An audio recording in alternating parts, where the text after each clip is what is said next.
Olá pessoal, sejam bem-vindos a mais um vídeo desse canal. Hoje o convidado será o meu amigo Patrick Cavalier. E vocês já perceberam que vai ser um pouco diferente, né? Eu não fiz aquela introdução que geralmente eu faço. Hoje, pela sugestão do Patrick, e eu concordei, vai ser uma coisa mais informal, um bate-papo, né? Mesmo porque o Patrick é meu amigo de longa data, foi da minha turma de RI, e desde então a gente continua amigo, mesmo que ele tenha uma trajetória bastante interessante. Ele vai falar um pouco sobre isso. Quando ele fez RI, não era a primeira faculdade dele, também não era a minha primeira faculdade, né, e de lá ele saiu para a empresa, para o mercado privado, né, ficou um tempo, trabalhou 7 anos no RH, por isso que eu achei interessante de trazê-lo aqui, porque é uma pessoa que se formou em RI, depois foi para RH, ou seja, o departamento que contrata, né, as outras pessoas, e depois teve uma outra trajetória, desistiu dessa vida e foi tentar se achar em outros lugares. Circulou o mundo, trabalhando em vários outros lugares, e hoje em dia trabalha na Força Policial da Escócia, né? Para você ver que é uma pessoa que transitou bastante. Então, com certeza absoluta, ele ficou um pouco preocupado. Poxa, Rubens, eu não tenho formação em RH, né? Mas eu tenho certeza que os 7 anos de RH dele e também essa bagagem toda, né, de trabalhar em vários lugares e ter feito RI vai servir muito para que todo mundo, enfim, todos vocês se achem e se tenham respondidos, né? Tenham seus anseios respondidos ou não, né? Outros anseios criados também, porque é uma possibilidade. Com isso, quem está no YouTube vai ver o vídeo direto. No Instagram, se tiver ficar muito longo, vocês sabem que no máximo é 15 minutos, a gente divide em dois, sem problema algum. Patrick, seja bem-vindo. Obrigado pelo seu tempo. Aí na Escócia está um pouquinho mais tarde do que aqui, então obrigado por estar aqui com a gente gratuitamente, né? Atendendo Aqui os amigos. já tá de noite, porque o sol desce bem mais cedo, né? E também pela diferença, né, de fuso. Não, boa noite, então, do meu lado. Obrigado, Rubens, pelo convite. Olá para todo mundo que está assistindo a gente hoje. Obrigado, Rubens, também pelas palavras gentis aí da minha narrativa, trajetória. Eu acho que é divertido a gente começar falando de mais ou menos do que eu fiz desde que a gente saiu da faculdade. O Rubens está indo para 20 anos, hein? Não falei isso. Meu Deus. Então, eu acho que é legal falar para a gente entender da onde que eu estou falando isso, né? De que ponto de vista, de que tipo de experiência, porque senão eu sou só mais um cara que está falando com você aqui online. Então, eu vou falar um pouquinho do que eu fiz e como é que eu cheguei aonde eu cheguei, das minhas escolhas e um pouco mais. Antes de conhecer o Rubens, eu comecei a fazer faculdade, eu acho que como muitos de vocês, pensando, poxa, quero fazer 2 cursos, estágio, isso, aquilo, outro. E eu acabei entrando, na época, na Escola Nacional de Ciências e Estatísticas, da Unirio, e para Economia, na PUC. E aí eu fiquei fazendo as duas juntos até quase pirar por mais ou menos um ano. E essa foi a época, depois de um ano que eu estava na faculdade, que o curso de Relações Internacionais abriu na PUC do Rio, que é onde a gente fez RI. E quando isso aconteceu, eu já tinha um interesse pela área e flertava com a ideia, eu acho que como muitas pessoas também, de quiçá virar diplomata. E eu, poxa, fiquei interessado, fiz algumas classes com a primeira turma de RI da PUC, e eventualmente prestei vestibular de novo, porque não dava para fazer transferência para curso novo, e entrei em RI, entrei junto com o Rubens na segunda turma, né? Durante o meu tempo em relações internacionais, eu fiz, eu acho que são 3 estágios ou quatro estágios. O primeiro não exatamente um estágio, mas um voluntariado no escritório das Nações Unidas do Rio de Janeiro, que é um programa chamado Voluntários para a Paz, que a gente trabalhava com educação em comunidades carentes. Um pouquinho mais à frente, eu acabei indo trabalhar no SEBRE, que é o Centro Brasileiro de Relações Internacionais. Eu era estagiário, a gente tinha 3 estagiários. Eu era o estagiário que cuidava tanto do clipping do SEBRE quanto da área de eventos na época. E depois eu fui para a DAI. A DAI é uma consultoria americana que ela basicamente como se fosse o braço armado da USAID, que é a Agência de Desenvolvimento dos Estados Unidos. E no final, já quase entrando no mercado de trabalho, eu decidi tentar o setor privado e eu fui estagiário da Ambev, estagiário de preços, que é basicamente, né, uma sub-área da área de marketing. Aí, dentro da Ambev, eu fui estimulado e acabei passando no processo seletivo de trainee da Ambev. O processo de trainee da Ambev era, na época, um treinamento na faixa de 10 meses, se não me engano. Eu fui trainee de suprimentos, né? Suprimentos é a área de compras, para quem não está familiarizado, e acabei migrando para a área que a gente chama de gente e gestão. Gente e gestão na Ambev é uma mistura de RH com gestão da qualidade total. Gestão da qualidade total é encontrar soluções para problemas, grosso modo. A gente pode entrar mais isso à frente, mas não é bem o nosso alvo. Em RH, eu fiquei na Ambev quase 7 anos. Eu trabalhei em posições de RH generalista, eu trabalhei com recrutamento e seleção, e eu trabalhei também com inclusão social, focalizado na incorporação e treinamento de PCDs, pessoas com deficiência dentro da empresa, né? Que é um objetivo legislativo, mas para mim muito mais do que isso, de inclusão social no ambiente de trabalho. E para mim foi de longe a coisa mais rewarding, me ajuda aí, Rubens, mais gratificante. Que dá isso. Aliás, vou fazer um adendo, pessoal. Se eu meter umas palavras em inglês, vocês me desculpam, mas estou há muito tempo na gringa, então às vezes vem uma outra coisa, eu não consigo raciocinar a tempo. Então, fiquei esse tempo na Ambev, aí fiz um movimento que eu acabei indo para Andrade Gutierrez, num projeto que na época eu achei que era interessante.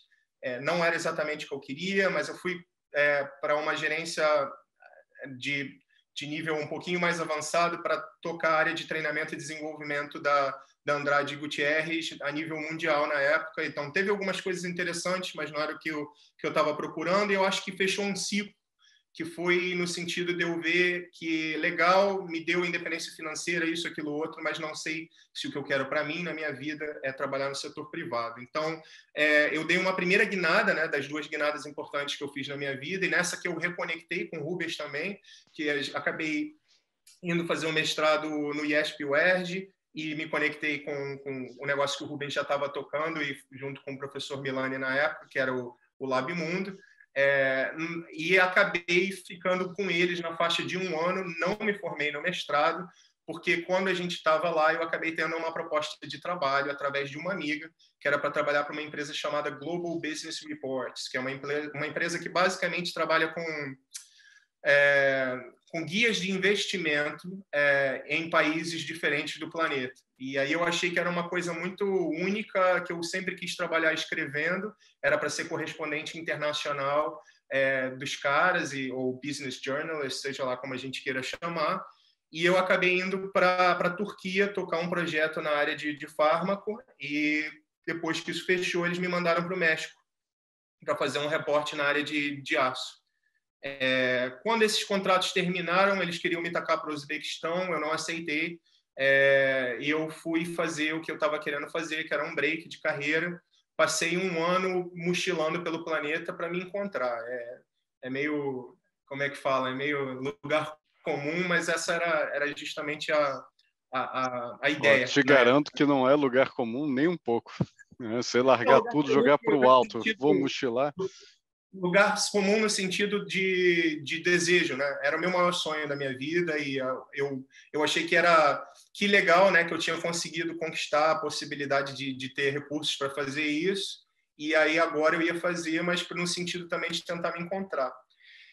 E aí eu comecei a tentar várias coisas dentro desse processo, acabei pegando um visa de Working Holiday na Nova Zelândia. Isso é uma coisa para vocês darem uma olhada, galera, que eu só fui descobrir isso já quase chegando aos 30, né? Eu nem sabia que existia. Super interessante programas de Working Holiday que a gente tem, e pode te ajudar muito a aprender ou desenvolver o seu nível de inglês ou de qualquer outra língua. E fiquei um tempo na Nova Zelândia, trabalhei como chefe. Eu sempre queria fazer uma coisa diferente, então queria ver se ia ser para mim esse negócio de trabalhar em cozinha. Não rolou, não era exatamente o que eu queria. E aí, nessa época, eu decidi, depois de 1 ano, mudar para o Reino Unido. já que não dava para ficar na Nova Zelândia. E eu vim para o Reino Unido. Inicialmente, voltei para a área de RH, fui trabalhar na Reis, com consultoria, não com consultoria, com recrutamento e seleção, mas do ponto de vista de vendas, né? A gente estava fazendo recrutamento e seleção de gerente de projetos, mas para o setor público, que me colocou em contato bem legal, sobretudo com o NHS, que é o sistema de saúde aqui do Reino Unido. Vamos simplificar, é o SUS do Reino Unido. É o SUS do Reino Unido, né? O NHS é o que toca aqui o sistema público de saúde. E eles trabalham, o sistema de recrutamento, não existe concurso público em outros lugares, gente. Isso é um fenômeno bem brasileiro português, assim. Então, aqui é tudo feito por recrutador, como qualquer empresa privada. Então, era com isso que eu trabalhava. E quando eu vim para o Reino Unido, a minha ideia era fazer uma transição para um sonho de criança, que é agora que é o que eu chamo de o grande pivô, que era um sonho que eu nunca me permiti realizar no Brasil, né? Eu mencionei diplomacia, mas a outra profissão que me apelava era... O Patrick queria ser um 007. Vamos falar a verdade. Eu queria ser policial e eu não me via fazendo isso no Brasil. Tem uma série de motivos, tanto com estilo de vida, posicionamento político. Eu sou um cara mais à esquerda do que a média e eu achava que, não sei, não me via fazendo isso da forma como é feita no nosso país. E aí resolvi fazer aqui. Tava numa de ou eu abro um negócio ou faço alguma coisa que seja um sonho mesmo. Não deu certo o lance da cozinha. E aí eu não queria abrir um negócio também, porque eu não queria me comprometer com nenhum lugar ainda. Então, eu entrei nessa jornada. E aí eu comecei trabalhando no NOMS, que é o National Offender Management Service, e depois de 2 anos mudei para a Escócia. Eu estava em Londres na época. E na Escócia eu apliquei para a Polícia da Escócia e tem 3 anos e meio que eu sou policial em Edimburgo. É isso. Ou seja, saiu... Mas é interessante ver, né? Então, você fez RI com o sonho de diplomacia. Eu acho que você está certeiro ao falar que tem muita gente que entra em RI pensando em diplomacia ou acaba pensando ao longo da faculdade. Eu sou um deles, né?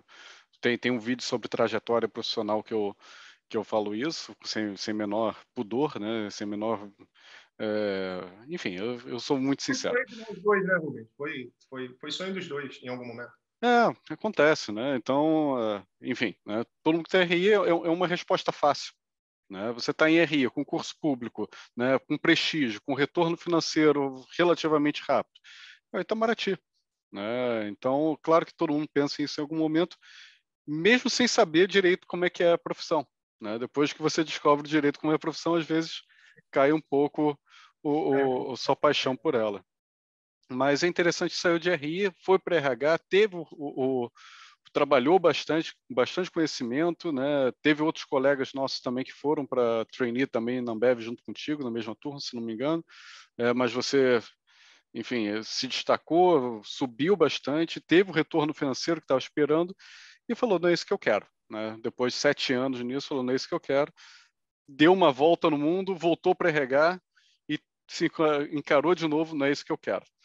Então é legal o seguinte, você teve vários processos seletivos, teve dos dois lados, do que contrato, do que é contratado, e tem essa questão de RI. Né? Você saiu da graduação, sua graduação é de RI. E vendo as perguntas, conversando com o pessoal da internet, me chamou muita atenção, Patrick, que em várias coisas a situação deles está muito parecida com a nossa, né? Do que a gente conversava na época da faculdade. A questão é que para nós era mais simples, né? A gente era a primeira turma de RI, segunda turma de RI da PUC-Rio, né? Que foi o primeiro grande curso de RI, talvez. Então, o mercado não sabia o que era RI. O que me surpreende é que, em grande medida, o mercado ainda não sabe. Tá? Então, como é que você vê esse mercado de RI para o pessoal que está se graduando agora? Por óbvio, né, Rubens, você tem muito mais contato do que eu estou fora do Brasil tem 7, 8 anos, tento manter contato ao máximo possível e, como você sabe, sou viciado em informação, então estou sempre me atualizando à medida que eu posso. Dito isso, eu também, pelas perguntas, elas me soaram muito similares a gente há um tempo atrás, justamente como você falou. E isso é natural até certo ponto, porque é o processo que a gente passa nessa fase da nossa vida, mas tem um outro fator estrutural, que é onde estamos como relações internacionais, que me deixou um pouquinho mais preocupado, mas não surpreso, porque eu tenho uma visão bem específica sobre o mercado no Brasil, que eu aprofundei dentro da minha experiência de recursos humanos. Eu acho que o mercado no Brasil ele é, por natureza, muito, mas muito mais conservador do que a média, sobretudo quando você compara né, aos países dentro da Europa, né, Estados Unidos, Canadá, Austrália, Nova Zelândia, esse tipo de coisa. O que eu quero dizer com isso? Quero dizer que eu acho que, infelizmente, a maioria das oportunidades de trabalho, elas ainda transitam muito em cima daquele eixo que é, né, engenharia, direito, virar médico. Aquelas coisas que o seu pai te diz e tudo mais, elas, no fundo, elas são um pouco conservadoras, mas elas bebem na água de um reflexo daquilo que acontece no mercado. Isso tem também uma parte do desconhecimento do mercado com relação àquilo que é relações internacionais, mas também tem um dever de casa da área de relações internacionais de mostrar sua cara e de se definir, que é uma coisa que eu não sei se ainda... E aí talvez o Rubens possa contribuir mais nesse sentido do que eu. A gente ainda tem em relações internacionais focos muito diferenciados dentro dos cursos. Você tem cursos onde você vai fazer e vai ter um foco muito claro em comércio exterior, outros que vai ter um foco muito claro acadêmico, em teoria e tudo mais, outros que vão puxar para a sardinha de internacionalização, querer dar uma formação mais plural. Então, isso acaba sendo mais confuso ainda para as empresas, e agora eu estou falando de empresa privada somente, de determinar o que a gente está ganhando dessa pessoa que está vindo com essa formação. Porque a maioria das outras profissões mais antigas e mais consolidadas, elas têm um currículo mais específico e você tem um horizonte de previsibilidade daquilo que você vai ter do cara que está vindo trabalhar contigo. Eu concordo, Patrick. Concordo plenamente contigo nessa questão. Aí você vai falar, mas direito a gente também vê, né? Tem algumas faculdades que são especializadas, conhecidas por especializar para concurso público, outras para o mercado privado, outros para o mercado financeiro, tem isso. É verdade, mas direito, de novo, né? É um diploma que é talvez o mais antigo do Brasil, né, absolutamente tradicional, e tem uma reserva, né? Então tem alguns lugares que você só trabalha se você for advogado, algumas funções que a OAB conseguiu falar, não, isso aqui só advogado faz. Então você tem uma reserva, tem então um maior desejo, uma maior empregabilidade. RI tem melhorado nesse sentido? Tem. Né? A gente tem uma lei nacional agora dizendo qual é o currículo mínimo, né, de uma graduação em relações internacionais. Isso já é um avanço. Nessa época não tinha isso. Não tinha. Era completamente... Você via cursos que não tinham literalmente nada a ver com o outro. Poderia ser duas coisas totalmente diferentes ainda daquelas faculdades. Então, concordo. Então, quando o Patrick está falando que o diferencial, né, não está no diploma, não está mesmo.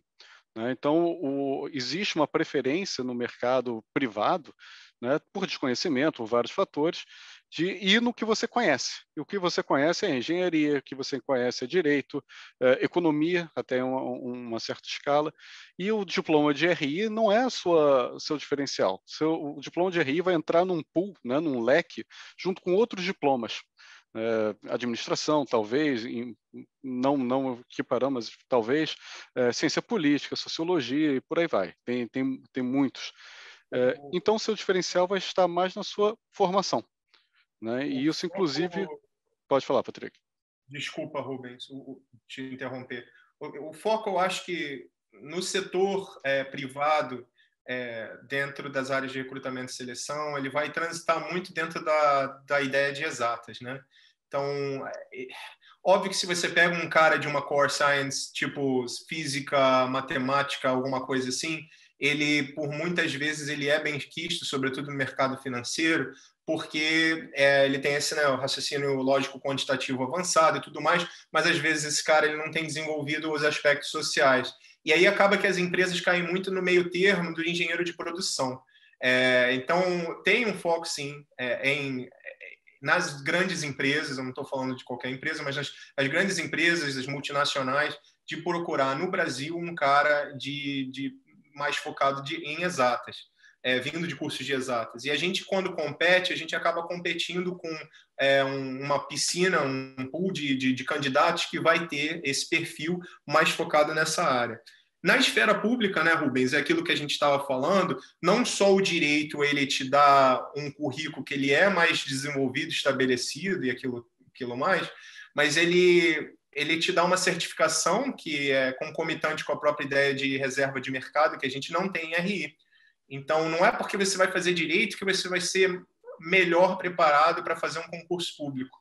No meu entender, você pode fazer qualquer tecnólogo e fazer cursinho que você passa em qualquer concurso público que te habilite a passar tendo um diploma genérico. Mas a maioria dos concursos eles vão ter como pré-requisito o diploma de direito, e boa parte das matérias que você vai estar estudando para passar vão ser matérias na área de direito. E olha que interessante, só, desculpa te interromper também, a gente vai se interrompendo aí. Qual é o concurso, né, que internacionalista se associa rápido? É a diplomacia. Né? E a gente consegue parar para perceber o que de uns anos para cá, para fazer o concurso de diplomacia, qualquer diploma é válido.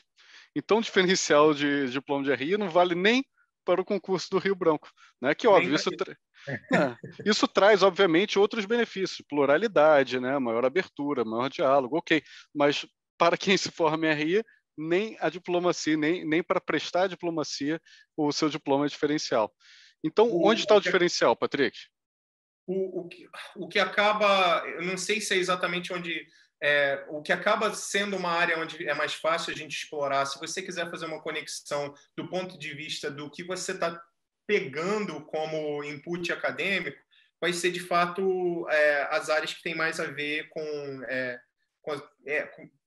mais a ver com a nossa formação. Né? Então, se você está falando de terceiro setor, de organizações internacionais, ou da própria academia, é muito mais fácil você construir uma carreira no sentido de especialização, mestrado, doutorado, e você conseguir aplicar para essas áreas e ter um sucesso ou diferencial que a gente talvez não tenha quando está competindo no setor público ou dentro do setor privado.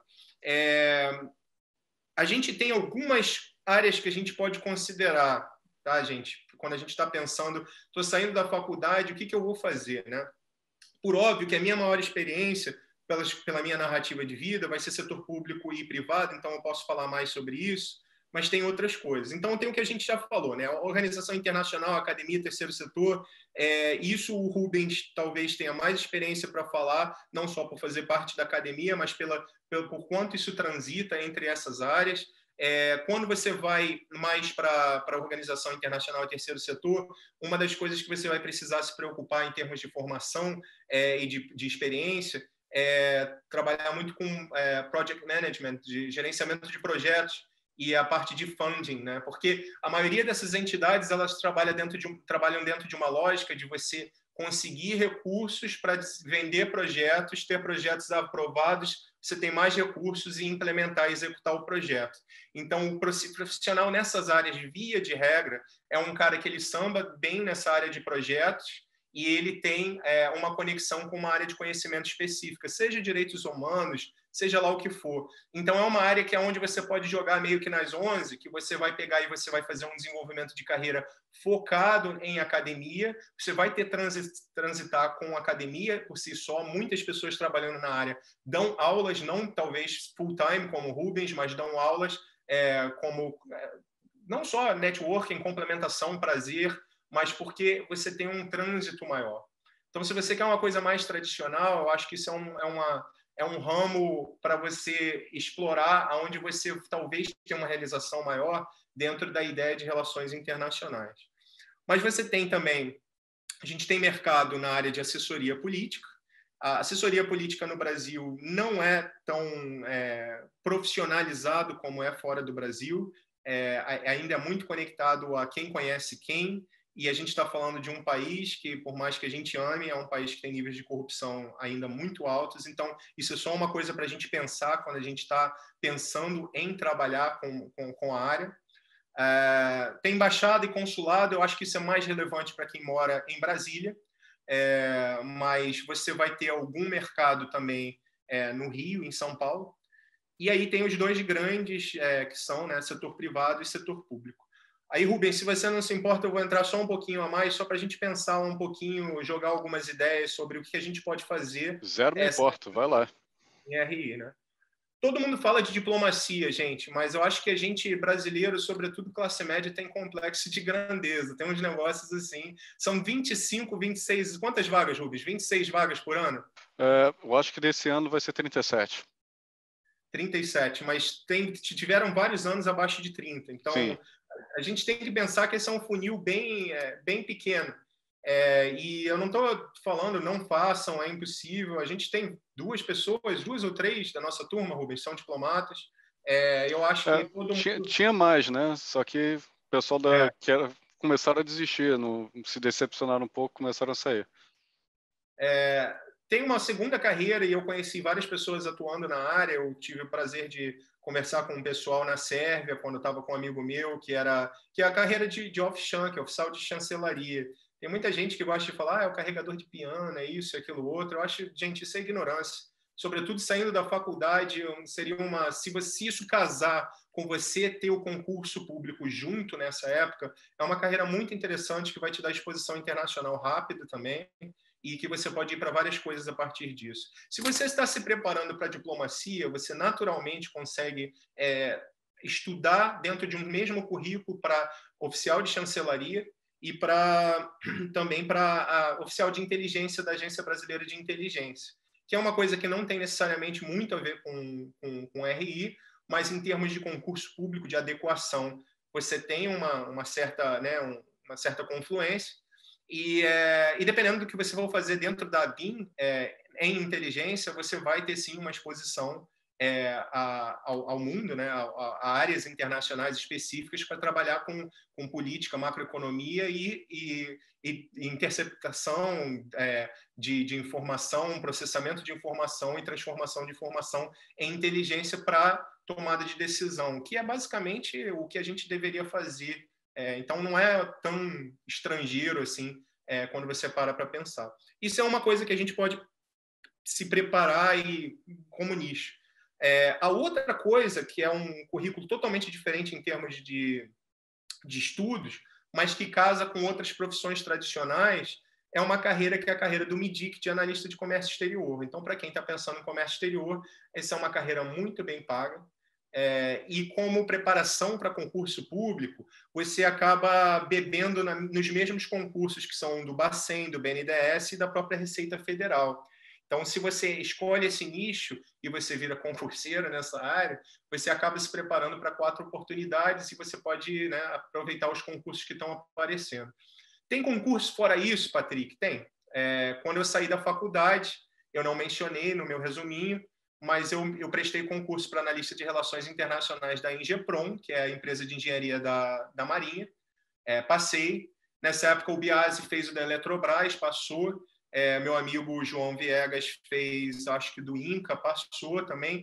Mas, gente, eu acho que a gente só tem que pensar, não dá para contar com isso. Esses concursos são absurdamente pontuais e, via de regra, eles têm 1, 2, 3 vagas. E se você está fazendo outro concurso e isso pinta e você faz, é uma coisa.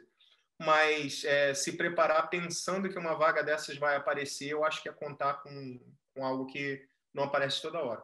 Bom, isso é um setor público, né? Setor privado, a gente já tocou em algumas coisas quando eu estava falando. Eu acho que áreas, para a gente pensar no setor privado, áreas que conversam com relações internacionais. Uma é uma área que eu trabalhei, que é compras ou suprimentos, por quê? Primeiro, porque é uma área que não tem uma definição de que formação que vai para essa área, é uma área, por natureza, multidisciplinar. Ela tem muita gente que vem da área de vendas para compras, mas são coisas completamente diferentes. E é uma área onde você trabalha muito com exposição ao mercado internacional também. E é onde a gente, por esse motivo, quando eu estava no programa de trainee da Ambev, eu pensei bastante. A gente estava para abrir um centro de compras na China e muito da parte de compra, sobretudo de compra de volume, de commodity, de tudo, é dentro de mercados internacionais com contato, né, muito constante com outros países. Então, acho que é uma área para a gente considerar que muita gente em RI não pensa. A outra, que eu acho que é uma área que conversa com assessoria política, é a área de relações institucionais ou relações corporativas. Isso é uma área que eu acho que também muita gente não pensa quando está na graduação. É uma área pequena, não tem muito. Só para a gente ter uma ideia, né? Uma empresa como a Ambev, que na minha época era a empresa privada maior do Brasil, tinha 5, 6 pessoas trabalhando na área de relações internacionais, institucionais. O que esses caras fazem? Esses caras são os caras que eles trabalham na formação de opinião, lobby, com o governo. Então, eles estão toda hora no Senado, via de regra trabalho em Brasília, Senado, na Câmara, basicamente tentando influenciar para a conformação de legislação que seja benéfica para a empresa. Então, se você tem o estômago para fazer isso, é uma área que o pessoal de RI trabalha bastante, sobretudo com empresas que têm interface internacional. Vale lembrar que lobby não é regulamentado no Brasil, então tem uma linha bem tênue nisso aí também, e a gente cai nos mesmos problemas que eu já referenciei quando a gente estava falando sobre a área de assessoria política. Tem comércio exterior, que conversa com logística, muitas empresas essas coisas estão amalgamadas. A área de logística é uma área muito interessante, super pungente. Se você pensar, a área de compras e suprimentos é também uma subdisciplina da área de logística. Então, se você pensar, vou focar minha carreira em logística e for pensar em fazer uma especialização, alguma coisa assim, você tem também a possibilidade de brincar dentro também da possibilidade de suprimentos e de comércio exterior. Não são as mesmas coisas, comércio exterior é extremamente especializado, você vai precisar de formação complementar. Eu diria que na grande maioria dos cursos de RI você não tem formação suficiente para trabalhar num nível adequado dentro da área, mas é uma área interessante. E aí você Patrick, tem... só pontuar uma coisa interessante, que não é da nossa época, mas agora a FRJ tem um curso de gestão de defesa, né, que não é RI, é diferente, mas ao mesmo tempo é. Né? Só que tem essa especialidade, né, de falar sobre gestão e, ao mesmo tempo, aplicar para a defesa, que é, enfim, a defesa da soberania, o funcionamento das Forças Armadas. Não, isso é graduação. Graduação. É do mesmo departamento que RI, na FRJ, que na nossa época não existia. Né? E a gente, novamente, entra na questão da idade nossa, que a gente está ficando velho. Mas, e isso é interessante, porque dentro de gestão tem disciplinas de logística.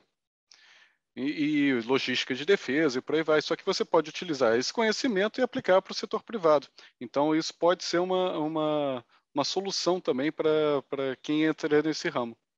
Logística é uma área fascinante, eu acho que vai abrir várias portas e para quem estiver considerando, vale muito a pena olhar e olhar essas duas sub-áreas que a gente está conversando agora. E tem também, né, a parte, né, de internacionalização. Eu esqueci de mencionar que eu fiz também um diploma, né, de 1 ano de formação em analista internacional da UFRJ na época, que era focado em internacionalização de empresas e basicamente marketing internacional de quando você tem uma empresa e você está pensando em entrar num novo mercado.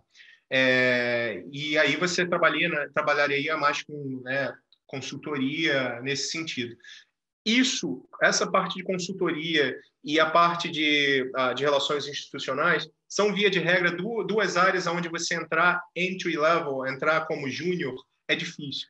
Via de regra, você vai fazer outra coisa na vida, vai construindo, e aí você migra para essas áreas. Então, talvez não seja um primeiro passo tão legal, mas é uma coisa a se considerar no futuro também. E Forex, né, que é trade de moeda. Desculpa o palavrão. Quem gastei. De moeda, que moeda a gente tem muita gente, óbvio que tem uma predileção também pelo pessoal que está vendo de exatas, de economia, ou de seja lá o que for, mas conheço bastante gente também que acabou caindo para finanças, vindo de RI, e a grande maioria deles também estão trabalhando com Forex. Então, quando a gente olha essas possibilidades e a gente volta àquilo que eu falei, a gente demos uma invertida um pouquinho na linha de raciocínio, e a gente pensa, poxa, tem toda essa, né, tradição, o mercado no Brasil ele é muito mais tradicional do que a média. Então, o que eu faço? Aí é uma decisão que a gente vai ter que pensar e tomar. E isso é muito baseado tanto nas suas condições como pessoa que está saindo da universidade, quanto com os seus objetivos. Se eu tivesse, na época que eu estava saindo da faculdade, recursos, tempo, tudo mais, eu provavelmente teria ficado e tentado fazer diplomacia. Mas não era a minha possibilidade. Então, eu tive que começar a olhar para fora. Eu estava muito feliz de estar trabalhando na DAI, com consultoria de desenvolvimento internacional, e eu, poxa, fiz a minha monografia em desenvolvimento internacional, pensava em fazer mestrado na área, mas eu tinha uma realidade objetiva que era pagar as contas no final do mês, e isso, para mim, acabou se sobrepujando. E nessa que eu comecei a flertar com o mercado privado. Se esse é o seu caso, gente, eu acho que a gente tem que pensar numa coisa que em RI, a gente, muitas vezes, a gente vai ter que criar o nosso espaço. A gente vai ter que conquistar e desenvolver, às vezes, áreas que não estão necessariamente abertas para a gente. Mudando de chapéu e falando como RH, eu tive muitas discussões de mesa onde a gente estava definindo que profissões para processo seletivo. Eu toquei o processo de estágio, de talentos e de trainee da Ambev, que são os 3 principais processos de recrutamento e seleção que alimentam o pipeline de talento da companhia. E quando a gente tinha essas conversas, de fato, aquilo que a gente estava discutindo agora, Rubens, aparecia bastante, que as pessoas não sabem o que é RI e acabam jogando, às vezes, quando jogam, acabam jogando muito pensando na hype, né? Que o nome é um nome atrativo, tem um certo apelo no mercado, tanto que os cursos de graduação se proliferaram. Então, tem bastante disso. Mas, quando a gente está competindo no mercado de trabalho, tem que ficar uma coisa muito clara, baseada em tudo isso que a gente falou até agora. O diploma de RI, por si só, ele não vai te dar um diferencial competitivo. Se a gente quisesse um diferencial competitivo pura e simplesmente pela formação que a gente escolheu, que não é objeto da nossa conversa hoje, a gente tinha que ter pensado em fazer, sei lá, engenharia no ITA, no IME, na Poli da USP, mas isso é uma página que já está virada, que não é o caso. O que dá para pensar agora é o que a gente vai fazer dentro dessas oportunidades que se abrem para a gente para conquistar o nosso espaço. Perdão, deixa eu só tomar uma água aqui. Eu diria que tem várias opções e isso vai ser uma jornada muito particular de cada um. Mas eu sempre vi muito a questão de relações internacionais, sobretudo quando eu queria permanecer na área, como uma declaração de intenção. O que eu quero dizer com isso? É um objetivo, aonde você quer chegar. É aquele desejo de trabalhar com a disciplina que te deu a vontade de fazer esse curso. E é uma coisa que a gente nunca deve perder da nossa vista, né? Sempre mantendo no horizonte, porque você pode chegar em vários lugares, mas aonde você realmente quer chegar é que é a grande questão. Se você manter isso no horizonte, mantendo isso no horizonte, não quer dizer que você não vai trabalhar com outras coisas, mas quer dizer que você vai tentar tomar passos para você chegar onde você quer chegar. Mas se você vai para o setor privado, por exemplo, você vai ter que ter um grau de flexibilidade. E você vai estar competindo com pessoas de outras áreas. São muito raras as vagas no setor privado, onde que vão ser exclusivas para o profissional de RI, por todos os motivos que a gente já também conversou sobre. Né? O que eu faria, né, para essa questão que o Rubens botou na mesa também, de então como é que a gente pode encontrar esse nosso espaço, né? As empresas vão ter perfis diferentes, gente. Então, eu acho que uma coisa que a gente tem que pensar a gente tem que pegar o máximo de informação. Essa é a hora de conversar com todo mundo. Conversar com gente que tem emprego sobretudo nas empresas que vocês têm interesse. E pensar em empresas onde vocês vão conseguir desenvolver o seu espaço lá dentro, com perfil que seja um perfil mais dinâmico. Empresas como a Ambev, a BR Malls, as empresas de tecnologia, como Google, seja lá o que for, são empresas que, via de regra, elas estão mais preocupadas, né, com as suas, o chá do RH, suas competências, habilidades e a sua atitude, que são aspectos mais pessoais, do que necessariamente o que você está trazendo de técnico para a mesa. Tá? Então, o lance vai ser agora identificar quais dessas empresas que existem no mercado, que estão contratando agora, que tem um perfil um pouquinho mais dinâmico, onde a gente pode explorar e consegue colocar o pé um pouquinho mais para dentro, enquanto outras empresas estão operando naquela chave mais tradicional que a gente conversou. E uma coisa que a gente tem que pensar também é que a gente tem que esquecer um pouquinho o que é RI, o que é a nossa universidade, o que essas coisas trazem. Porque o fato é que você já escolheu um curso, você está se formando nele, e essas são coisas que não vão mudar. O que você pode mudar são as coisas que estão no seu controle. O que está no seu controle é você fazer o máximo possível para aumentar a sua empregabilidade. E aí, agora, correndo o risco de parecer um pouquinho autoajuda, a gente está falando, né, de colocar a cara, de se colocar, né, no mercado, de fazer networking, de conversar com várias pessoas que têm experiência, de mostrar vontade, de começar a pensar em como se vender. É péssimo falar disso. Não, tem que saber se vender. No dia de hoje tem que saber se vender. Sim, mas é péssimo a gente se colocar numa condição de commodity, mas se vender no sentido de que, gente, a gente, no final das contas, está batalhando para o melhor, para conseguir o melhor nas nossas vidas. Então, você tem que se vender é mostrar o melhor de si e fazer uma conexão para aquela pessoa entender o que você pode agregar para ele. Quando você consegue estabelecer isso, não importa mais se você é de RI ou seja lá do que você é. Se você tem uma habilidade comunicativa forte, eu diria que o seu diploma, mesmo que fosse, sei lá, o diploma de menor apelo no mercado, na faculdade de menor apelo no mercado, se você tivesse uma capacidade de se vender de uma forma legal, você muito provavelmente vai ter sucesso a despeito do que aconteça. E aí, rapidinho, deixa eu só fazer uma né? Para se vender também, você pode usar o seu tempo durante a graduação para investir em você. Tá? Então, idiomas é absolutamente importante. Né? Eu não consigo ver, hoje em dia a gente tem um Telegram aqui do canal que dá informações de eventos, mais, mas também de empregos e estágio. Todas as vagas que a gente anuncia, né, tem escrito lá que o inglês é obrigatório. Né? Então, o inglês virou o básico. Né? Se você não tem, é demérito, não é mais diferencial positivo. É obrigatório, é o básico.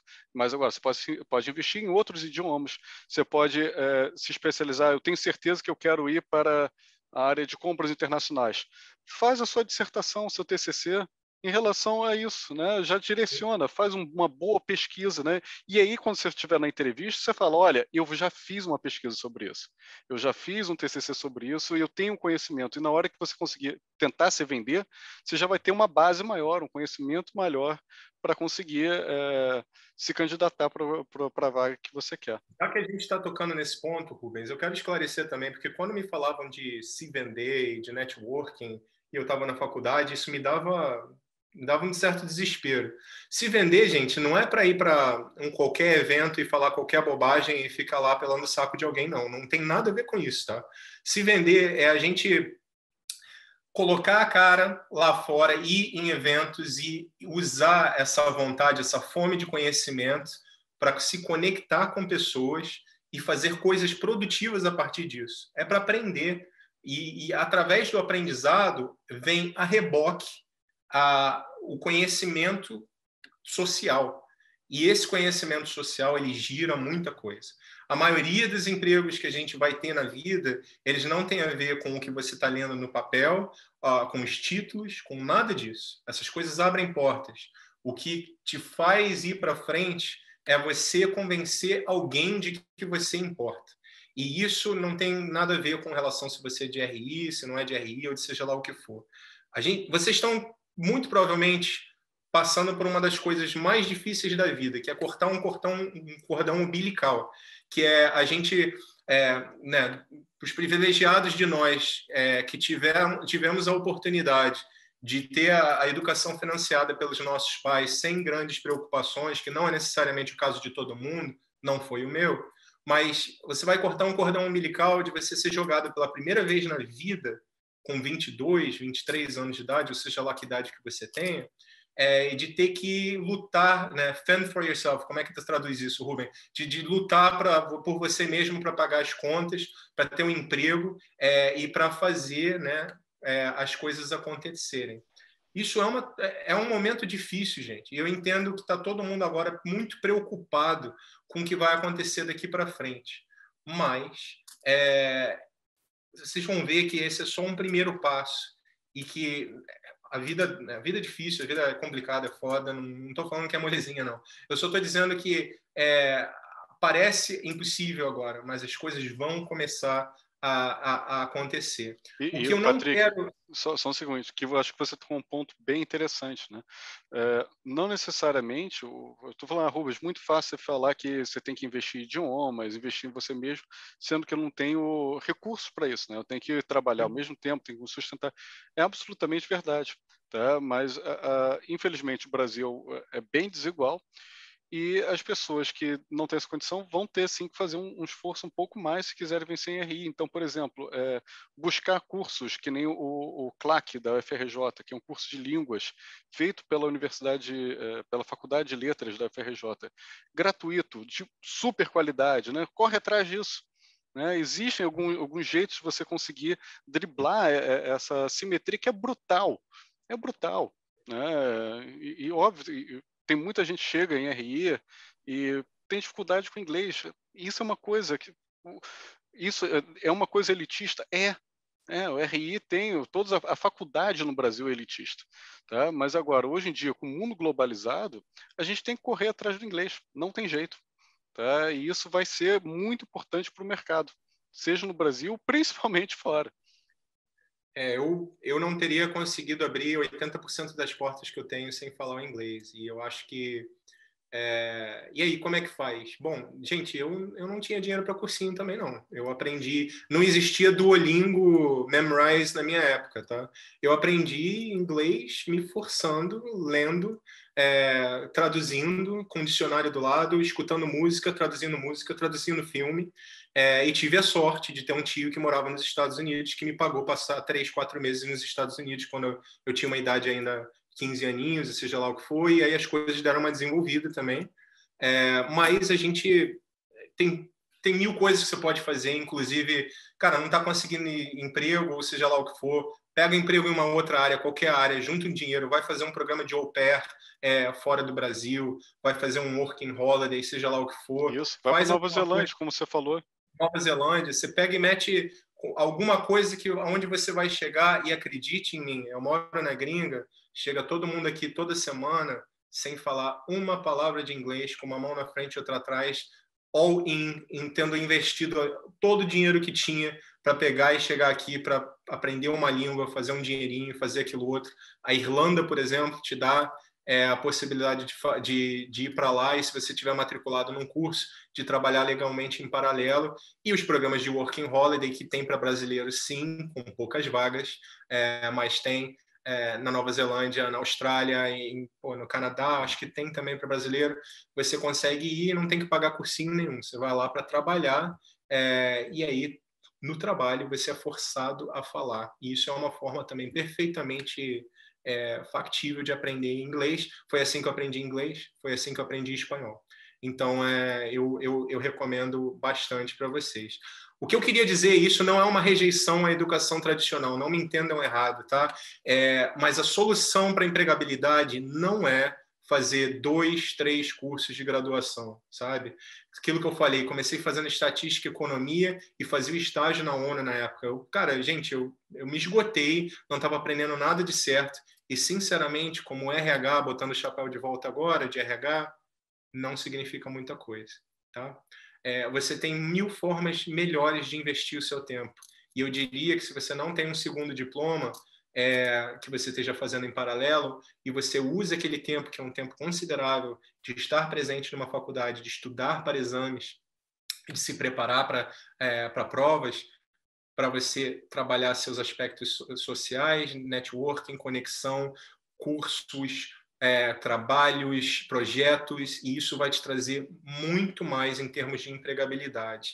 Uma coisa que a gente não pensa quando não está em RH é a ideia de que a gente chama aqui de overqualified, seria o que, Rubens? Super qualificado?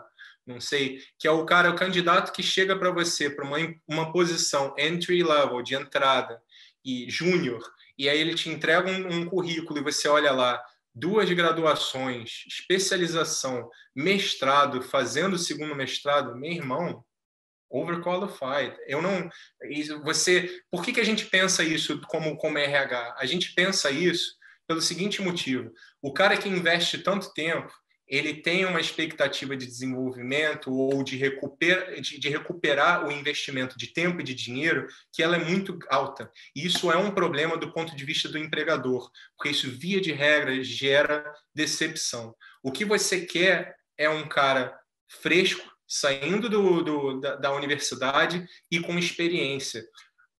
E essa que é o grande problema. Como é que eu tenho experiência se eu estou saindo da faculdade? E aí, para mim, vem a resposta, que a resposta é: qualquer experiência vale, gente. O que você quer agora é experiência de vida, ok? Porque experiência de vida é aquilo que vai te ajudar a lidar com as coisas, a resolver problemas em última análise.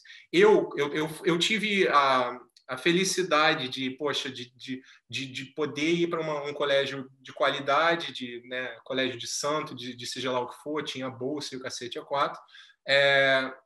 E eu era, dentro de 170, 180 alunos, no segundo grau, o único que tinha um emprego em paralelo. Eu trabalhei no McDonald's, eu trabalhei no Bob's e aquilo mais. Outback. Como esquecer de você do Outback com aqueles standards todos que você tinha? Pô, trabalhei no Outback. Aliás, muito melhor que McDonald's. O emprego mais divertido da minha vida foi o Outback, e para quem estiver pensando em algo similar, paga bem, tá, gente? Não paga mal, não. McDonald's e o Bob's eu não posso dizer a mesma coisa. Mas o que eu estou querendo dizer é que essas experiências todas na área de hospitalidade, elas talvez não sejam transferíveis do ponto de vista de você sentar e fazer um relatório, seja lá o que for, de internacionalizações de empresas, seja lá o que for, mas elas te ensinam a conviver socialmente no ambiente de trabalho, a lidar com reportes mais altos, reportes abaixo, a lidar, se você estiver trabalhando no McDonald's como eu, cara, com a inequidade social pungente de você, pela primeira vez na minha vida, de que 98% das pessoas que eu estava trabalhando eram moradores de favela, e eu nunca tinha lidado com isso. Isso é uma escola de vida, cara, que é um negócio que é completamente diferente, faz checar seus privilégios e relativizar até, né? Eu era o único cara do colégio que trabalhava em paralelo porque precisava, mas aí eu vou para um ambiente onde eu sou o playboy. Então, isso te dá uma ideia que é uma coisa muito boa na vida. No Brasil, infelizmente, a gente vê trabalho braçal, ou seja lá como a gente queira chamar, não profissional, como uma coisa negativa. Na gringa, todo mundo que está saindo, inclusive de universidades incríveis, não é todo mundo que consegue emprego de cara. Mas, por óbvio, que aqui, se você vai servir mesa quando você sai da universidade, você está ganhando um salário decente. No Brasil, isso não é necessariamente a realidade. Mas o que eu estou querendo dizer com isso é: não conseguiu o emprego dos sonhos? Gente, começa a trabalhar, agarra qualquer oportunidade, porque isso vai te ensinar coisas e vai te abrir, te ensinar a escutar não, vai te ensinar a lidar com o público, vai te ensinar a desenvolver vários aspectos que vão ser difíceis de você desenvolver se você tiver só vou pegar mais um diploma só para preencher tempo. só porque não está conseguindo aquilo que você está conseguindo fazer. E aí, Patrick, Óbvio, deixa eu dar um pitaco nisso. A gente recebeu algumas perguntas falando, poxa, mas eu não moro no Centro-Sul, né? Na verdade, Centro-Sul até morava, mas eu não estou no núcleo tradicional de relações internacionais, então aqui tem pouca oferta de estágio de relações internacionais. Não tem problema, eu tenho certeza que na universidade onde você está estudando, tem um professor que está fazendo uma pesquisa, você pode ajudar o professor na gestão de algum projeto, né, de uma forma oficial. Você pode trabalhar na estrutura da universidade, né, para montar o curso, ajudar a montar o curso, a guiar, a ver a gestão de pessoas, atender na secretaria. Tá? Então, existem vários meios de você estagiar e continuar em contato com a RI. Ah, mas aí eu consegui um estágio no outro lugar que vende roupas. Não tem problema, você faz o marketing, né? Faz o marketing, você atende as pessoas, né? Aprende essa relação consumidor, né? com a empresa. Isso é importante. E depois você consegue aplicar isso junto com sua formação de relações internacionais para um emprego futuro, se é o que você quer. Você pode ser o cara mais inteligente e bem informado do planeta. Se você não conseguir se comunicar bem, trabalhar em equipe e todas essas coisas, e não só isso, se você não conseguir mostrar a vontade que você tem de fazer algo na vida para o cara que vai te contratar, e tem várias maneiras de fazer isso, você não vai se desenvolver. Então, eu acho que eu entendo porque eu já estive lá nesse desespero poxa, de como é que eu consigo emprego na minha área. Eu só estou querendo para vocês pensarem na minha história de vida, de quantas vezes que eu me reinventei para falar que tudo é possível, literalmente. Você pode fazer o que você quiser. Isso é a inveja que eu e Rubens temos de vocês, apesar de vocês estarem preocupados agora, é o potencial criativo que vocês têm agora, que talvez não seja possível, vocês não estejam realizando ou enxergando, porque a gente, nessa época, via de regra, está meio que consumido mais pelo medo do que pela oportunidade. Mas o que está acontecendo agora é uma oportunidade muito grande de você desenvolver a narrativa que você quiser na sua vida. Mais fácil falado do que feito, mas eu estou tentando dar uma chave de entendimento diferente para o desafio que aparece na tua porta agora. A outra coisa que eu queria falar para fechar essa parte, e talvez aí, Rubens, a gente podia até pegar as perguntinhas, né? Mas para fechar essa parte, eu estava pensando de dizer uma coisa que eu acho que é seminal, e também aí colocando de novo o chapéu de RH. A cada ano que você que você sair da sua faculdade, a sua graduação vai significar menos. Sobretudo se você estiver no setor privado. Se você for para o setor acadêmico, são outras coisas, os títulos eles importam, mas mesmo no setor acadêmico, o seu PhD, ele num primeiro momento, ele tem uma importância muito grande, mas 15 anos na linha depois são os projetos que você tocou, quantas vezes que você publicou. Então, em certa medida, isso se aplica a qualquer setor, mas no setor privado, isso é muito grande. 2, 3 anos depois da faculdade, eu não quero saber se você fez engenharia na UFRJ. Eu quero saber em que empresa você trabalhou, com o que você fez, que resultados você atingiu, quantas pessoas você liderou, qual budget que você estava, o orçamento que você estava lidando. Eu não quero mais saber qual que é a sua universidade. A universidade, ela só serve para separar o joio do trigo, universidade ou curso, quando a gente não tem muito mais para oferecer. E aí essa conversa que a gente está tendo, como é que eu ofereço mais saindo da faculdade ou imediatamente depois de sair da faculdade. E esse que é o dilema que a gente tem que negociar quando a gente está saindo no nosso curso de graduação. Era mais ou menos esse, eu não sei se ficou confuso, pessoal, era mais ou menos esses pontos que eu queria abordar, Rubens. E aí depois eu acho interessante que a gente conversou no início, assim, vamos fazer 15 minutos, né, para poder dar no Instagram. A gente já está 40 e tantos. Oh, caramba. Não, mas vai. Ou seja, pessoal do Instagram, me desculpe, vocês não vão ver. Vai direto para o YouTube. Quem tiver no Instagram, por favor, migre para o YouTube. Perdão. Eu não botei marcado. Perdão nada, foi ótimo. Eu falo bastante, o Rubens sabe. Muitas cervejas lá no Pires, né, cara? Ou no Oi? mono, né? Que saudade do modelo das Nações Unidas lá em São Paulo, hein? Saudade. Mono. Ai. Tutóia, lembra? Lembro. Mas vamos lá, vamos para as perguntas aqui. Tem algumas perguntas, a gente dividiu em grupos, né? Então tem algumas perguntas sobre currículo, né? Por exemplo, vale a pena manter um mestrado acadêmico e grupos de pesquisa no currículo para uma vaga no setor privado? Patrick. Queria dar uma dica para a galera que está montando o currículo, tá, gente? Primeira coisa, a gente fica pensando no currículo demais, tá? Se você olhar como a empresa de recrutamento e seleção faz, o tempo que o recrutador olha o seu currículo é na faixa de 5 segundos, tá? A gente trabalha com um volume que é uma parada absurda, tá? Então, o que você tem que fazer é o seguinte, tá? Dica.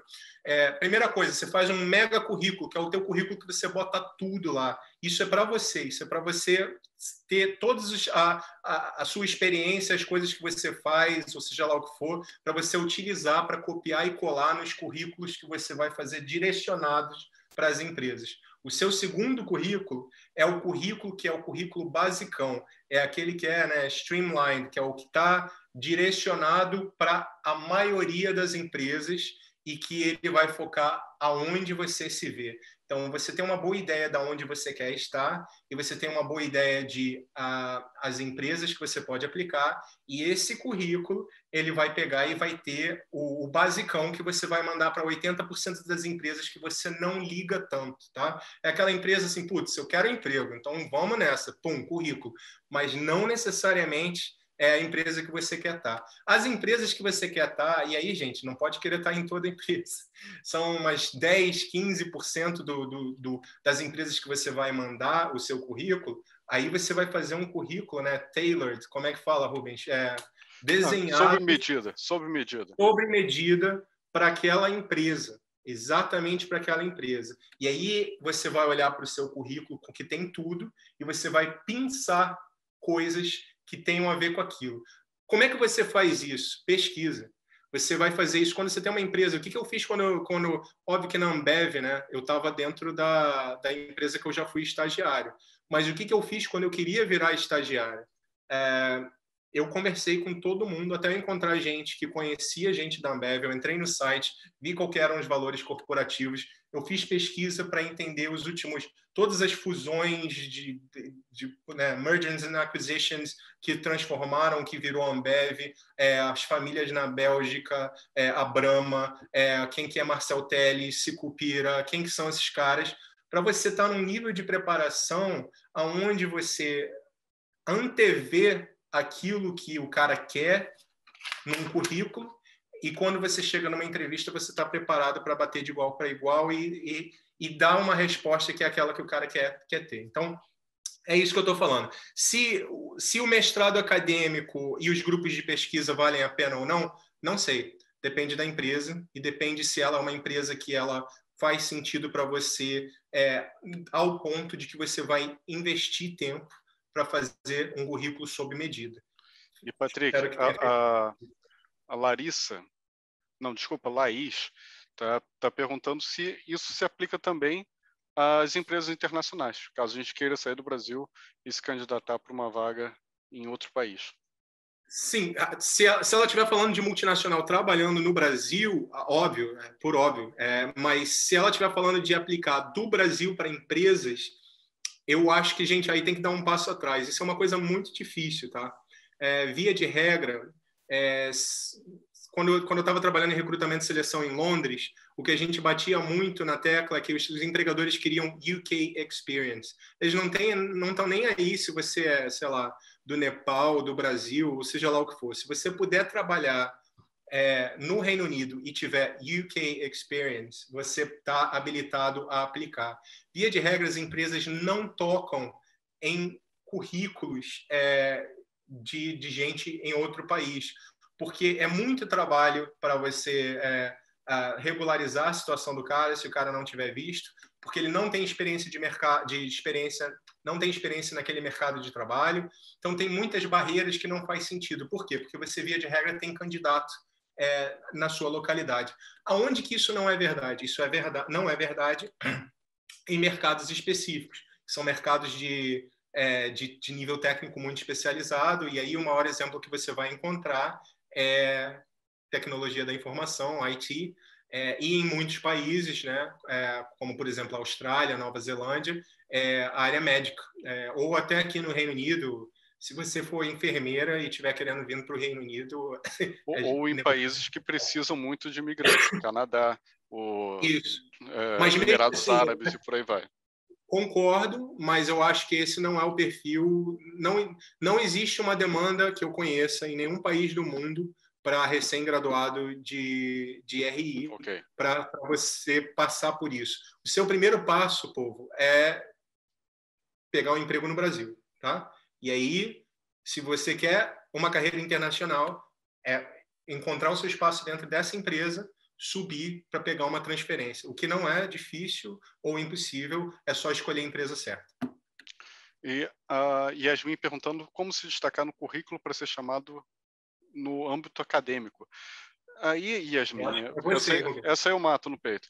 Yasmin, você tem que mostrar que você sabe o que é pesquisa e que você tem uma vocação para pesquisa, ou seja, que você já tem publicação, já trabalhou em PIBIC, alguma coisa do tipo, e que você tem um alinhamento com a instituição que você está querendo trabalhar. Ou seja, você não vai para o IESP, tá, querendo pesquisar alguma coisa sobre matemática. Né, ou então sobre filosofia das letras. Né? É interessantíssimo, tem departamentos específicos sobre isso. Né? Então, saiba qual é o DNA do departamento que você está se candidatando. Senão, o professor, né, é avaliado pelo MEC e o instituto também é avaliado pelo MEC. Então, o MEC vai olhar para o professor, por que você está orientando uma pesquisa que não tem nada a ver com a sua formação? Por que esse departamento está dando uma bolsa para uma pessoa que não tem nada a ver com essa formação? E aí cai a nota do programa. Então, quando você se candidatar para alguma coisa acadêmica, tem que pensar também nesse alinhamento, né? Escolher bem onde é que você está se candidatando. Tem uma outra pergunta aqui sobre você, Patrick. O Terecouto perguntando como seguir uma carreira no RH sendo formado em RI. Eu acho que você já respondeu isso durante 40 minutos, né? Não tem tanta coisa para falar sobre. O que eu diria se você quer fazer uma guinada sem investir numa especialização, imediatamente, você está dentro da faculdade, você já sabe que é uma coisa que não é uma disciplina de RI, você não quer investir numa especialização, o melhor caminho é pegar um desses programas, seja um programa de estágio, de trainee ou de qualquer outra variante, como o de talentos da Ambev, que são programas que têm um perfil genérico, onde você vai ser exposto a várias áreas e aí você vai poder escolher uma delas. Via de regra, os cursos de RI têm sido incluídos nos programas de recrutamento e seleção de trainee. Eu sei que eles são absurdamente competitivos, mas é um corta-caminho para atingir esse objetivo. A Sayara, ela está fazendo uma pergunta bem interessante, né? Como conseguir o primeiro estágio após uma mudança de curso e trabalhos que não tem nada a ver? Ou seja, aquele caso da pessoa que fez outras faculdades, desistiu, foi para outra faculdade, ainda não se achou e agora está em RI com uma idade um pouco maior do que seus colegas e querendo se inserir no mercado de trabalho com uma idade já avançada. Avançada não, né? Mas enfim, um pouco maior do que... Eu acho que bebe no que a gente já conversou também, no sentido de que é de você criar o seu espaço. Tem vários motivos pelos quais você mudou de curso, parou a sua graduação em algum momento. Para as meninas vai ter a questão de maternidade, talvez no momento onde você se afaste do mercado de trabalho. A vida acontece, gente. E aí é muito mais uma questão de o que você quer atingir e a narrativa que você quer apresentar para atingir esse objetivo. Tudo que a gente troca de... Uma coisa é você pegar e chegar para um entrevistador e falar, eu comecei fazendo administração, não gostei, fui para música, não era o meu... Entendeu? E aí você tem que vender o seu peixe. Você vai ter que chegar lá e explicar para o cara como é que foi essa transição, o que está por trás dela, o que você pretende atingir. Eu não tenho uma resposta direta para a Sayara. Não existe resposta fácil. Eu acho que volta para a questão de criar o seu espaço, mostrar vontade, ir para todos os eventos, de seja lá que área que você queira ir, fazer networking e botar a cara lá e conseguir, e ficar tentando até conseguir. Só não fique pensando que isso vai te excluir do mercado de trabalho, porque não vai. O que você não pode pensar também é que vai ser molezinha, porque, por óbvio, é mais difícil. Eu já estou te falando que você sabe, Sayara, é mais difícil você mostrar para o teu possível empregador uma narrativa coerente para que ele te contrate. Mas, guess what, né? Imagina, como é que vocês acham que eu fiz isso, gente? Como é que eu expliquei? Eu sou policial agora. Como é que eu expliquei isso tudo, essa loucura toda que foi a minha vida, para conseguir as coisas que eu fiz, né? Fui policial, fui jornalista, fui RH, fui suprimentos, fui preços. Vocês conseguem atingir o que vocês quiserem. É só você pegar e fazer um plano bem desenhado e apresentar isso da melhor forma possível. Não tem resposta mágica. Você vai ter que pensar bastante, né? Eu acho que tem alguém que mencionou alguma coisa sobre autoconhecimento. Sim. Primeiro, saber o que você quer e aquilo que você quer atingir e fazer um plano para chegar lá. Eu não acredito... Eu acho que a gente tem que apresentar, agarrar as oportunidades, e eu agarrei várias delas na minha vida que se apresentaram, mas você não pode ficar dependendo de alguém trazer algo para você. Em última análise, é você que vai criar a sua realidade. E é isso que E eu acho que essa sua resposta e outras coisas que você falou já responderam muitas coisas. Por exemplo, a Eduarda perguntou, né? Alguém que tenha orientado sua carreira para a área acadêmica tem chance no mercado privado com experiência apenas de estágio de 6 anos atrás, né? Tem, depende como você vai conseguir vender o seu peixe. E obviamente, talvez você não consiga o emprego dos seus sonhos logo de cara. Vai construindo sua carreira aos poucos.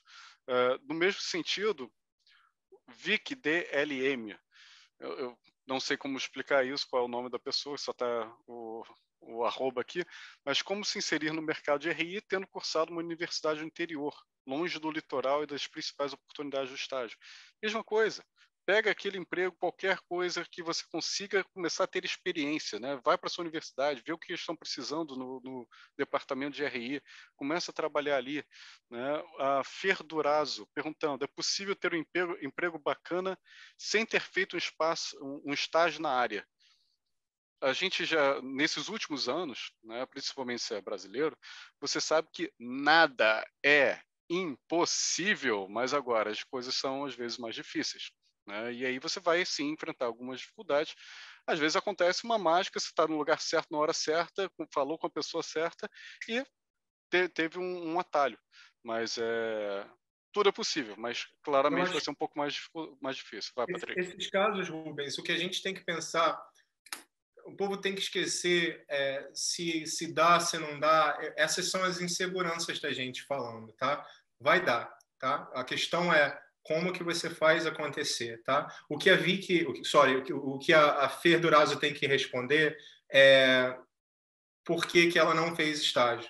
Tem alguma justificativa para isso? Eu não sei qual é o caso da Fer, mas a justificativa no sentido de você estava fazendo alguma coisa que era mais interessante para você naquele momento, você tinha outros projetos, e aí você vende isso para aquilo. O estágio é uma das possibilidades de você ganhar experiência e exposição ao mercado de trabalho. Não é a única. Por óbvio que se você fez outros tipos de atividades extracurriculares, ou vamos dizer que você, como alguns amigos meus, estava trabalhando ou não, sendo remunerado ou não, mas competindo em esporte competitivo, e por isso você não tinha tempo para fazer estágio. Tem várias empresas que vão achar isso do cacete. Então, tudo depende. O que a empresa não quer é, olha, eu fiquei 5 anos fazendo administração e curtindo a universidade. Cara, muito legal. Eu adoraria ter tido essa oportunidade, não tive. Não é o fim do mundo. Você pode também acordar em qualquer momento e para se inserir no mercado de trabalho, mas aí você vai ter que trabalhar um pouquinho mais para vender esse peixe. Agora, se você não fez estágio por seja lá qualquer outro motivo, porque você estava no interior e não tinha estágio, estava numa área rural e tinha um curso de RI lá, como eu já vi em universidade rural, que é um negócio que eu nunca entendi muito também, mas que é ótimo. E é ótimo. E é ótimo. mas você não entende por causa como é que a universidade rural bota o curso de RI no sentido de desenvolvimento. Eu não estou criticando quem faz, gente. É óbvio que se você está em Seropédica não é longe. Eu estou falando de algumas coisas que eu vi no interior de São Paulo, que você fica pensando que isso está tentando atender uma demanda que, às vezes, eu acho que o agronegócio não responde isso, não? Exato. Talvez, não sei. Não tenho conhecimento. Talvez seja o caso. Mas o meu ponto é muito mais no sentido da gente pensar que você só tem que desenvolver uma narrativa que faça sentido para o teu empregador. E aí você pegar e desenvolver currículo e tudo mais, e ir para eventos e falar com pessoas que vão te trazer oportunidades e onde você vai poder se expor. Que é a mesma coisa da área de acadêmica também, nenhum problema. Guinou a sua carreira para a área acadêmica e em algum momento mudou de ideia. Por quê? Por que você mudou de ideia? Qual que é o motivo? Qual que é a força por trás disso? Se a resposta for só dinheiro, você vai ter que pensar em uma outra resposta. Porque é justamente o que você tem que pensar não, olha, por exemplo, quando eu saí de RI, quando eu saí da Andrade Gutierrez, eu flertei com a possibilidade de fazer um mestrado e de entrar numa carreira acadêmica. Então, por quê? Porque eu tenho uma fome de conhecimento muito grande, tinha uma vontade muito grande de fazer um mestrado, de me especializar em alguma coisa, e amo ensinar, sentar e conversar, bater papo com gente. Então, para mim, isso era um no-brainer, era uma parada, né, que eu quero fazer e acho super legal. Depois disso, mudei de ideia de novo. Achei que não fazia sentido e fui cair numa outra área. Como é que eu explico isso para o cara?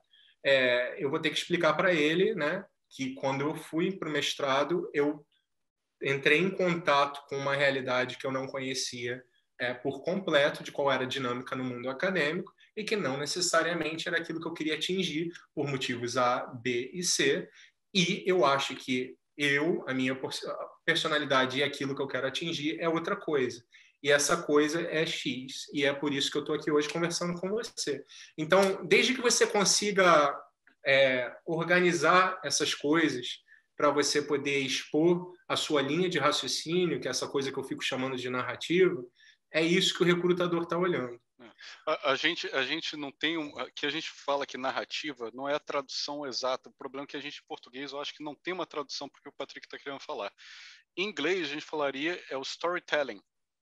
É muito importante você ter o seu storytelling, né? Que você faça sentido e consiga convencer com essa história o seu empregador, seu futuro empregador, de que, olha, é necessário comprar esse cara, porque é o que ele vai me atender na minha necessidade. Porque o cara está te contratando, está com uma necessidade que quer suprir por meio de contratar você. E você tem que comprovar para esse cara que você é uma boa opção para suprir o que ele precisa. Por isso eu acho que para dar um wrap-up nessa parte desses comentários que a gente está fazendo agora, gente, não foquem nos handicaps, não foquem nas coisas que vocês não têm ou nos problemas. Foquem naquilo que você tem para dar e construam, né, alguma história para você explicar, quando questionado, o porquê que você não tem uma coisa que é entendido e que você deveria ter. É basicamente isso. Esse é o exercício. Não, isso vai soar ruim, e eu não quero que soe ruim, mas eu preciso ser sincero com vocês. Você está numa entrevista, não tem a ver com se você é melhor candidato, não tem a ver se você tem a melhor formação, tem a ver com o laço que você cria com aquela pessoa e a história que você está contando para ela. A vida, via de regra, é isso. Uhum. Então, é óbvio que eu não estou estimulando ninguém aqui para vir com histórias malucas e falaciosas.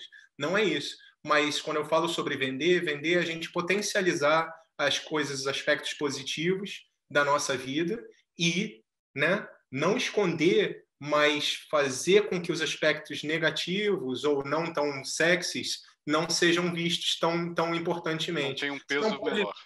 Tem um peso menor. Você não pode deixar o recrutador fazer a narrativa. Você que tem que estar em controle. Óbvio que isso é difícil de fazer, mas o que você tem que fazer, idealmente, é seduzir aquele cara e você tomar o controle para que você responda as perguntas que você quer responder. Isso é o que os políticos fazem. Vocês nunca... Quer aprender a fazer entrevista, gente? Assiste o debate político. Isso é uma coisa que a gente adora, né? O debate político, o cara pergunta uma coisa, o cara responde uma coisa completamente diferente. Eu não estou falando para vocês saírem da linha, eu só estou falando de que você tem que usar a pergunta para você responder o que você quer. E isso se aplica ao currículo, isso se aplica à entrevista em si. Bom, então é isso, Patrick. Vou agradecer o tempo que você teve, que foi bem extenso, né? Toda a saliva gasta aqui. E mais uma vez, enfim, é um prazer revê-lo, né? Que a gente já está a um oceano de distância aí. A última vez que eu te vi presencialmente, eu acho que ainda estava fazendo doutorado. Então, saudade, meu amigo. Saudade também. Prazer é meu, cara. Obrigado. Adoro bater papo assim.